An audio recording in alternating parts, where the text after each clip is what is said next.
Okay, today we are talking about multiplying fractions. We have already talked about multiplying a whole number by a fraction, but today we're going to talk about multiplying two fractions. Okay, so let's take a look at this first question on your paper. Excuse me. All right, let's take a look at these two fractions. We are going to talk about crossing out and then multiplying. So let's look and see. 1 and 3. What do we know about 1 and 3? Can we cross anything out there? No. Why not? Because they're uneven numbers. Well, they are uneven numbers, but what's another word for those numbers? Improper. No. Prime number. Very good. They're both prime numbers, and they don't have anything in common, so we can't reduce them at all. But let's take a look at 4 and take a look at 2. What do we know about both of those numbers? They're both even. So no matter what, 2 can go. Both of those numbers can be divided by 2. So let's take a look here and let's X out our 2. Oops, hold on. Sorry, y'all. Let's X out our 2 and let's X out our 4. Okay? Because we know that we can divide those two numbers by 2. Well, what is 2 divided by 2? 1. Okay, I want you to put an X completely through 2. We're going to write our 1 above it. When we put that X through that 2 right there, it says it no longer exists.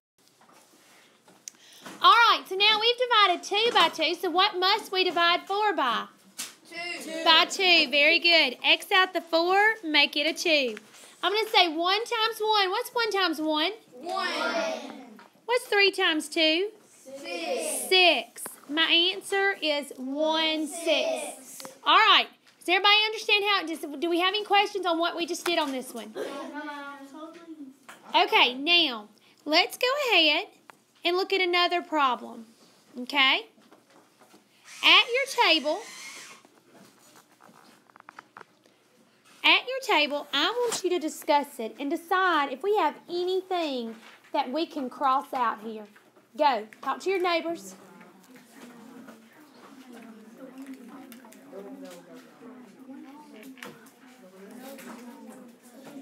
Okay? With me.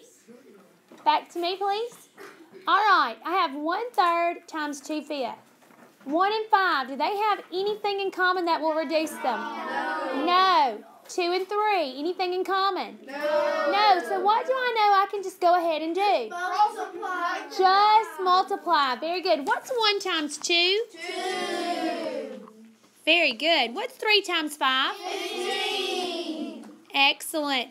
2/15. Can 2/15 be simplified at all? No. No, because it's in its lowest form. They do not have a factor in common, so we cannot reduce those two numbers.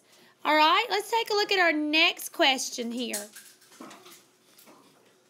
Again, with your table, discuss it and see if you think anything can be crossed out before we multiply.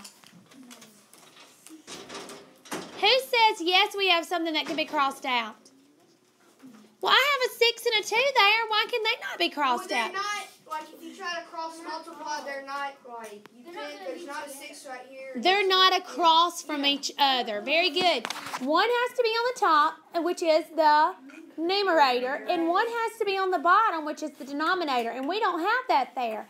They're both just denominators. So what we're going to do is we're going to look and we're going to say, is there anything here that I can X out and then multiply? No. So we're just simply going to multiply across.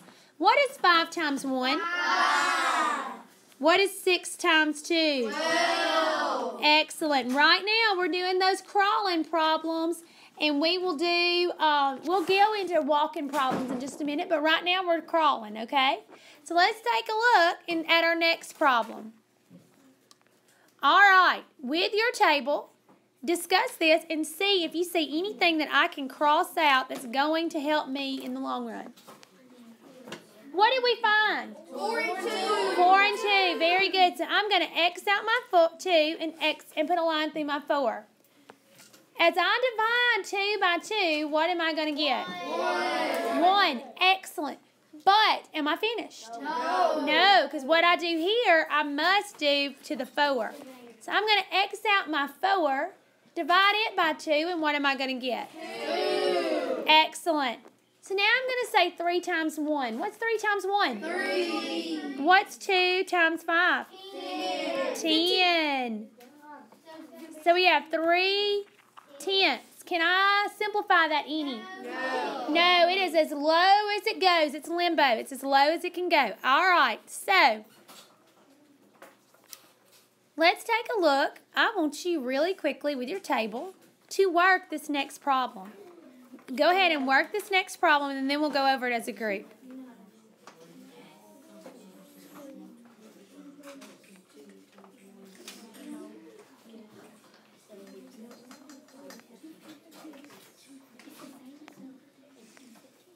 Okay, I don't hear any talking now, so I think we're done. Is there anything that we can cross out before we multiply?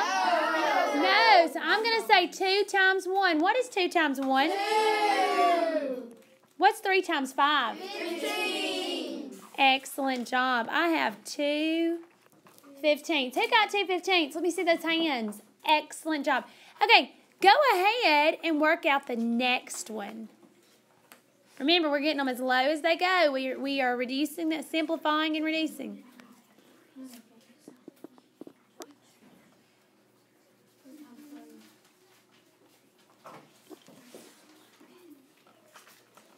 First of all, do we have anything we can cross out? No. Oh, yes, we do. 3 and the 3. The 3 and the 3. We're going to divide 3 by 3 and make it a 1. Divide 3 by 3 and make it a 1. So now we have 1 times 1 is going to give me 1. And 1 times 5 is going to give me 5. Okay, well, let's work it without crossing anything out. What's 3 times 1? 3. 5 times 3? 15. All right, but now is that in the simplest form? No. So we're going to have to reduce it now. We know both numbers can be divided by what? 3. 3 divided by 3 is 1. 15 divided by 3 is 5. I don't care which one you do, which way you do, if you use the crossing out and then multiplying or just multiplying straight out. I don't care which one of those two you do. Whichever one works best for you. I personally like the crossing out and then multiplying because you're working with smaller numbers and you're not having to reduce quite as much. So I like using that one. That's just my personal choice. All right, so let's go on to the next one. All right, go ahead and work that with your tables, please.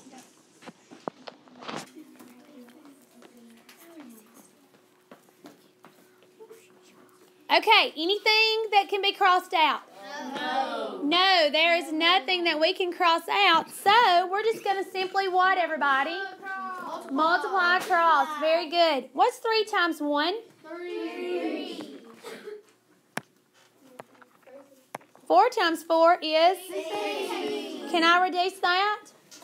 No. All right, so go ahead as your tables and let's work this one. And then we're going to get off this worksheet and get we're going to get some walk-in problems. Okay. Shh. What's 2 times 2? 4. 3 times 5? 15. All righty. So now, go ahead and go to your other sheet. We're going to look at those problems together. We're going to reteach. You're exactly right. We're going to hit reteach. Okay, mouths closed. I did say reteach, but I want to look at 2 problems on the practice side first and make sure that we know what we're doing. Just the first 2. All right. We're going to look at these first 2 problems because these problems that we're looking at, it says write the multiplication problems that each model represents, then solve. This is a little different, but we are not talking about models like Walk in the Runway models, okay? These are the models we're talking about. They're drawings. All right. What I want us to do first is let's look on the side here, right here. Let's look right here on the side. And let's count how many boxes we have going down. Okay, here we go. We have 1, 2, 3. So, beside each one of those rows, let me blow this up a little bit. I want you to write 1/3. Because we are dividing it in thirds across, right? We took it and we went across in thirds. All right, now let's go and look at the top and let's count how many we have across the top. We have 1, 2, 3, 4, 5, 6. Okay, so each one of those at the top is going to be by 6s. So above each one, oops, sorry y'all. Above each one, let's put 1 6. Everybody write that down. All right. Now, it wants us to write an equation and find the answer. So the first thing let's look at, let's say how many thirds did we completely shade in? 3. Wait. 3, 6. Look beside it. How many? 2. So I shaded in 2/3 completely. Okay?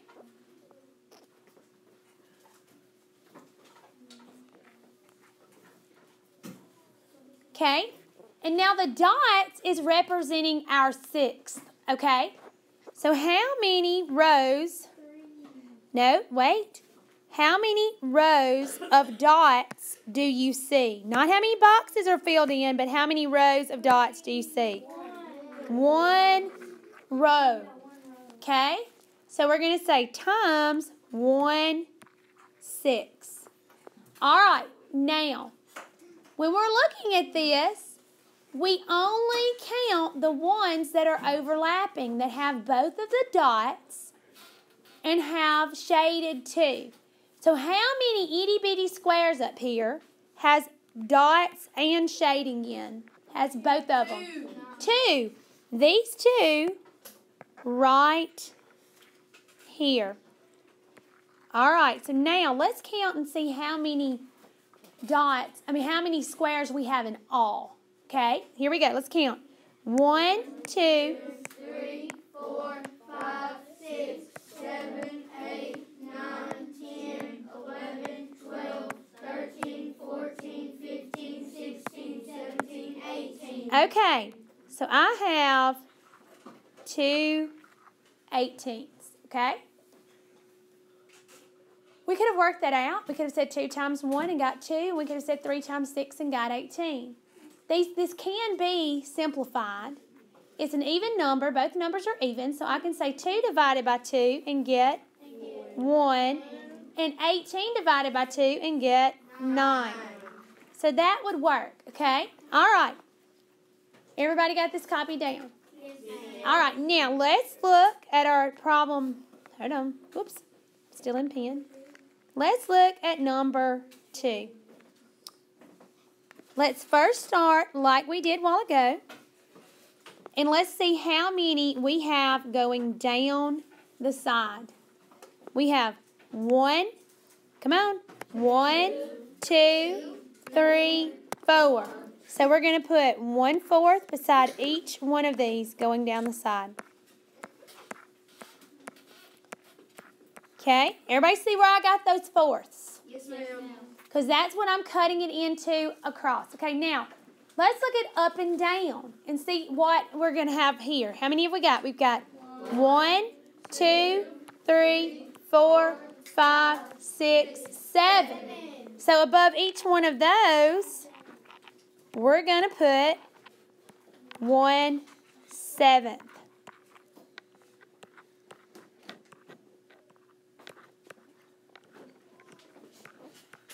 Just like that. Okay? Now,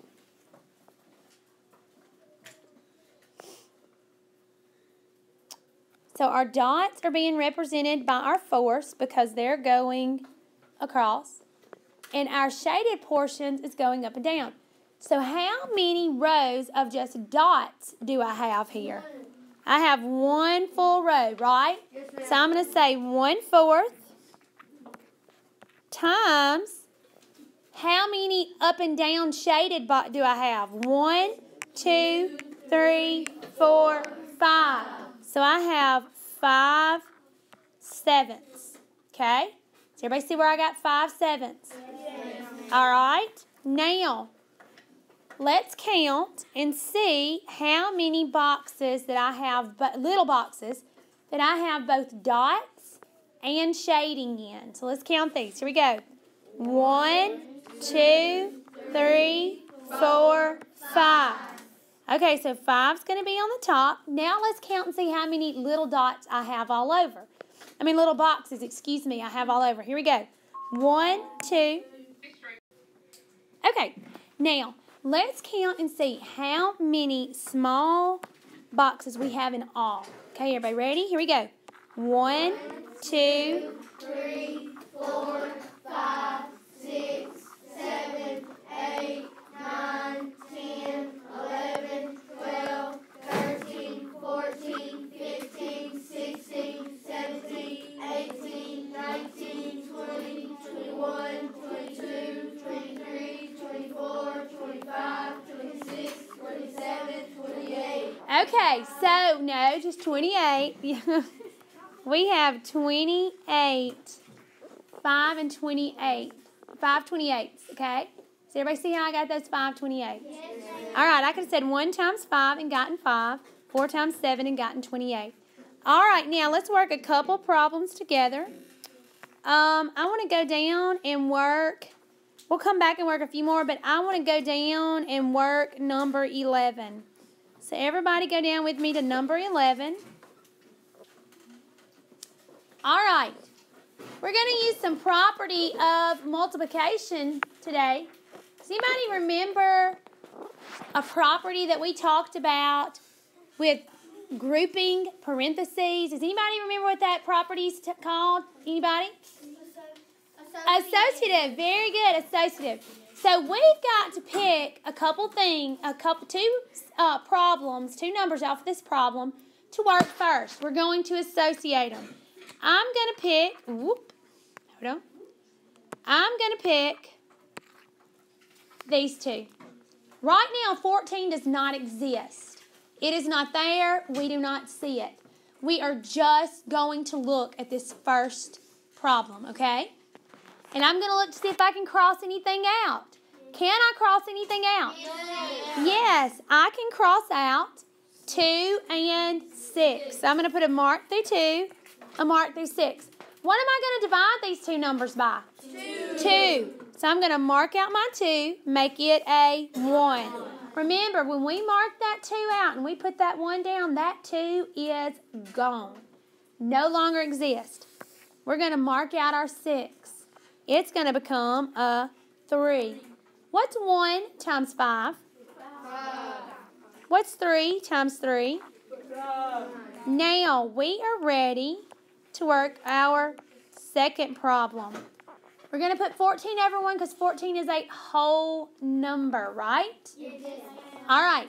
Why can we put 14 over 1? Why not pick a different number? Why pick 1?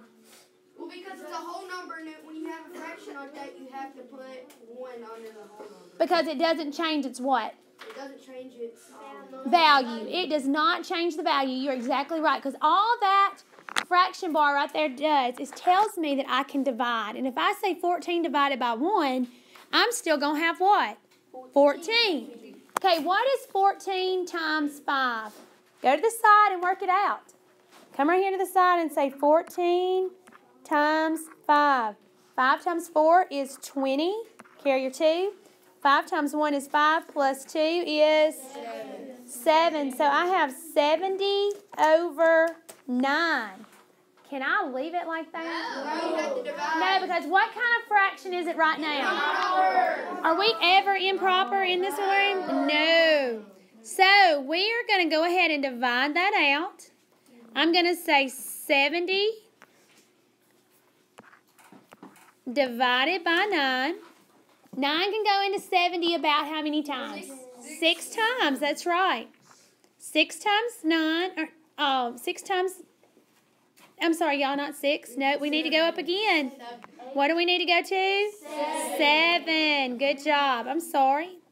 Okay, try and check. So we're going to say 7 this time. What's 7 times 9? 63. 63. We're going to subtract and get a 7. Do we say remainder 7? No. We make it a fraction. So our answer to that problem is 7 7/9. Very good. Okay, any questions on that one? Let's work one more, and then I'm going to let you guys work some by yourself. All right, let's take a look at number 3. Let's take a look at number 3. I have 7/8 times 4/5. Does 7 and 5 have anything in common that I can cross out? No. Like 8 and 4. 8 and 4 does. What can 4 and 8 both be divided by? 4. Somebody said 2. That is true, but we want to find their greatest common factor. And their greatest common factor is going to be what? 4. 4. So we're going to divide 4 by 4 and get what? 1. 8 divided by 4 is going to become 2. I'm going to say 7 times 1. What's 7 times 1? 7. And 2 times 5 is 10. Okay. I feel like we've got this. Y'all have gone through this pretty quickly today, so great job.